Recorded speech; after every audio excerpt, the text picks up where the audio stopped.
Orpheus and Eurydice, by Greek mythology. Brought to you by TellStory.net, stories from around the world. In ancient Greece, when gods still walked among mortals and music was believed to have the power to move mountains, there lived a man named Orpheus, son of the muse Calliope and either Apollo or the Thracian king Eurydice, depending on which tales you believe. What is not disputed is that Orpheus possessed a gift for music unmatched by any mortal before or since. When Orpheus played his lyre and sang, the very world held its breath to listen. Trees would uproot themselves to draw closer to the enchanting melodies. Wild animals would forget their hunger and lie peacefully beside their natural prey. Rivers would alter their courses to flow nearer to the divine sounds, and even stones would weep with emotion at the beauty of his songs. His music is a bridge between our world and the divine, people would whisper as they gathered to hear him play in the forests of Thrace. The gods themselves must envy such talent. Though renowned throughout Greece for his artistic gifts, Orpheus's heart remained untouched by love until he met a wood nymph named Eurydice. With hair like flowing honey and eyes that reflected the depths of forest pools, Eurydice captivated the musician from their first meeting. Unlike others who were drawn primarily to Orpheus's fame and talent, Eurydice loved the man behind the music. She saw past the adoration that surrounded him to the gentle soul who communicated through melody what he struggled to express in words. She told him one evening as they sat beside a stream, the setting sun painting the water with gold and crimson. When you play, I hear not just beauty, but truth. Your music speaks of things for which there are no words. Orpheus took her hand, his fingers still warm from plucking the strings of his lyre. Before you, my music was like a bird circling endlessly, never finding a place to land. You have given my melodies a home. Their courtship blossomed like spring flowers after winter's retreat, and soon they were wed in a ceremony blessed by the nymphs and celebrated with music that, witnesses claimed, caused the stars themselves to dance in the heavens. The couple made their home near the river Hebrus in Thrace, where they lived in profound happiness, each day filled with love and music. Orpheus composed his most beautiful songs during this time, melodies that spoke of a joy so complete it seemed to transcend mortality. But the fates, those implacable weavers of destiny, had spun a darker thread into the tapestry of their lives. On a warm afternoon, as Eurydice was walking through a meadow gathering flowers, she disturbed a venomous serpent hidden in the tall grass. Before she could flee, the snake struck, sinking its fangs into her ankle. Orpheus! She cried out, but he was too distant to hear, lost in composition beside the river. The venom worked swiftly. By the time her fellow nymphs found her collapsed among the wildflowers, Eurydice's life was already slipping away. Her final words were her husband's name, spoken with love even as death claimed her. When Orpheus learned of his wife's fate, his grief shattered the air with a cry so anguished that birds fell silent mid-song and flowers closed their petals as if night had suddenly fallen. He cradled Eurydice's lifeless body, refusing to accept that her spirit had already descended to the underworld. This cannot be the end. I will not allow it to be. He whispered against her cold forehead. For days, Orpheus neither ate nor slept, his only sustenance the tears that flowed without cease. When he finally lifted his lyre again, the music that emerged was so sorrowful that all who heard it wept uncontrollably, sharing in a grief too profound for words. As weeks passed, Orpheus made a decision unprecedented in its audacity. If Eurydice had been taken to the underworld, then he would follow her there and persuade Hades himself to release her back to the world of the living. Warned an elderly priestess when Orpheus revealed his intention. No mortal has ever entered the realm of the dead and returned. The boundaries between life and death cannot be crossed. Orpheus replied, his voice firm despite his hollow cheeks and the shadows beneath his eyes. Then I shall be the first. My music has moved all things in this world. Why not the rulers of the next? With his lyre secured across his back and determination hardening his heart against fear, Orpheus sought one of the entrances to the underworld, a dark cave in the mountains of Taenarum, where it was said the veil between worlds grew thin. The descent was treacherous, the path steep and unwelcoming. Darkness enveloped him like a shroud as he moved deeper into the earth, the air growing colder with each step, heavy with the scent of minerals and decay. Only the occasional glimmer of ghostly light illuminated his way, perhaps the spirits of those who had made this journey before him, though none by choice. At last, Orpheus reached the shores of the river Styx, the boundary between the world of the living and the realm of the dead. Here, the ferryman Charon waited with his boat, ready to transport souls to their final destination, but only souls, never living flesh. Charon rasped, his voice like dry leaves scraping against stone. Turn back, musician. Your time has not yet come. In response, Orpheus lifted his lyre and began to play. The melody that flowed from his fingers was unlike any he had created before, a song that contained within it the entirety of human experience, from the first breath of life to the final sigh of death, and all the love, pain, joy, and sorrow that filled the space between. Charon's ancient eyes widened, and for the first time in uncounted centuries, the ferryman felt something stir within his desiccated heart. Without a word, he gestured for Orpheus to enter his boat. As they crossed the Styx, the wailing of the unburied dead rose around them, souls condemned to wander the shores for 100 years before finding passage. Orpheus's music gentled their cries, offering a moment's peace in their eternal distress. On the far shore waited Cerberus, the three-headed hound who guarded the gates of the underworld, ensuring that no soul escaped and no living being entered. The massive beast growled a warning as Orpheus approached, its multiple sets of fangs gleaming in the dim light. Again, Orpheus played his lyre, this time a soothing lullaby that spoke of rest after long labor, of peaceful slumber and gentle dreams. One by one, Cerberus's heads began to droop, 6 eyelids growing heavy until all 3 mouths released cavernous yawns. Within moments, the fearsome guardian lay sleeping at Orpheus's feet, allowing him passage into Hades's domain. Through fields of asphodel where ordinary souls wandered in colorless eternity, past the fields of punishment where the wicked endured their sentences, and beyond the Elysian fields where heroes and the blessed enjoyed their reward, Orpheus journeyed until he reached the obsidian palace of Hades and Persephone. The throne room was vast and silent, illuminated by flames that gave light but no warmth. Upon twin thrones of black marble sat the rulers of the underworld, Hades, stern and implacable, his face bearing the weight of judgment over countless souls, and beside him, Persephone, whose beauty carried hints of the world above, a reminder of springtime even in this sunless realm.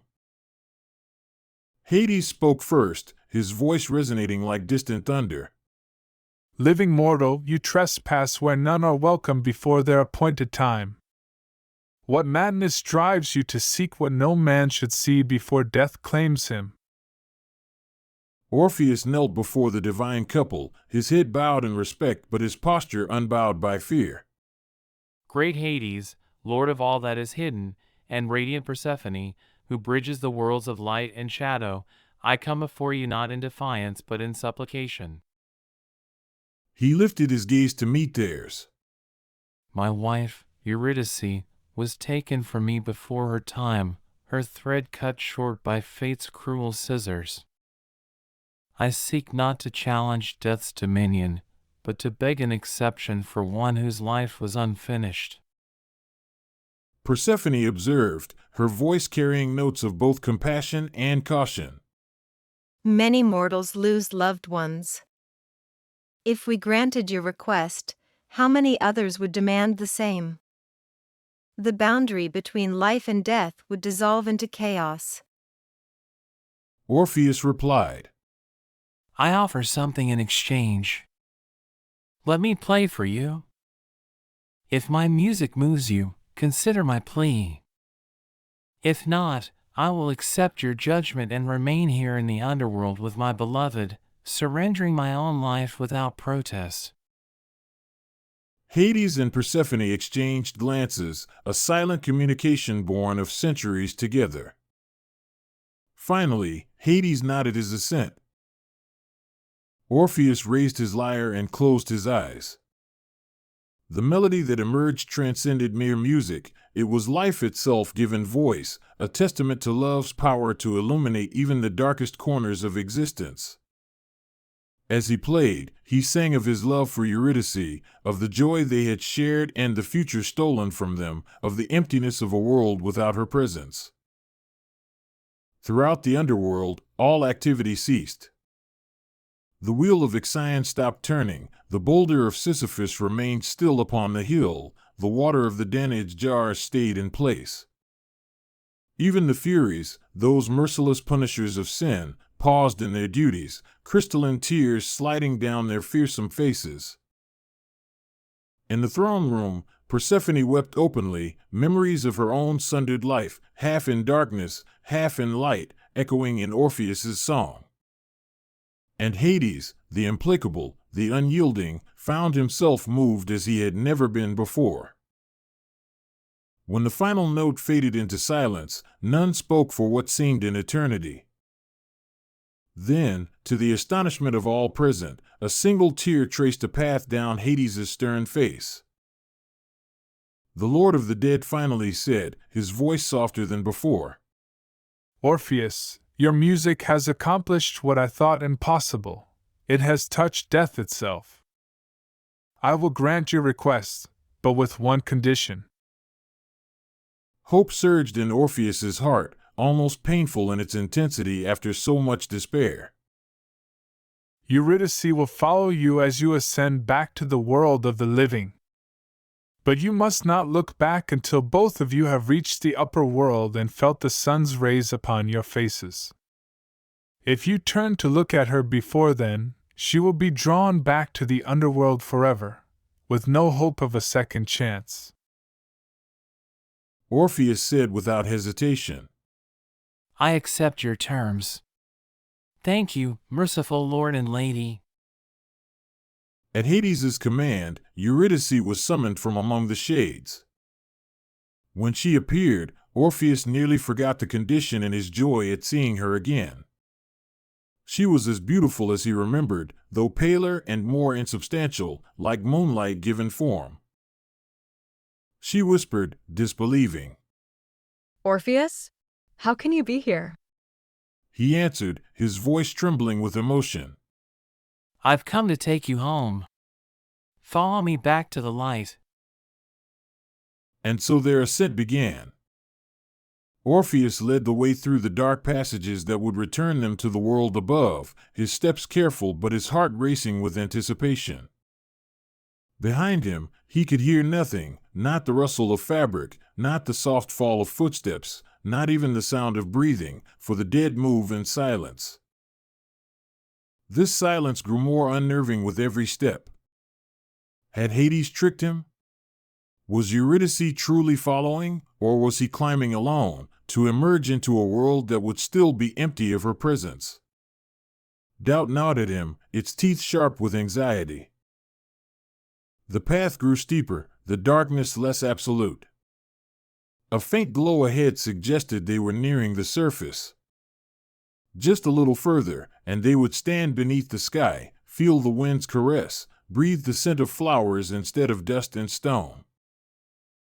But as the exit came into view, a shaft of daylight piercing the gloom like a golden spear, Orpheus's resolve faltered. What if she had fallen behind? What if she had vanished back into the depths? He could not bear to reach the surface only to find himself alone. Just one glance, he thought. One quick look to reassure himself. Surely they were close enough now that the condition had been met in spirit, if not in the strictest sense. Forgetting his promise in that moment of weakness, Orpheus turned. Eurydice was there, just a few steps behind him, her form becoming more solid as they neared the upper world.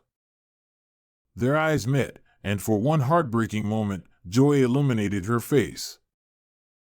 Then horror replaced it as she felt the inexorable pull of the underworld reclaiming her. She whispered, already fading, Farewell, my love. Try to be happy. Orpheus lunged forward, trying to grasp her outstretched hand, but his fingers closed on empty air.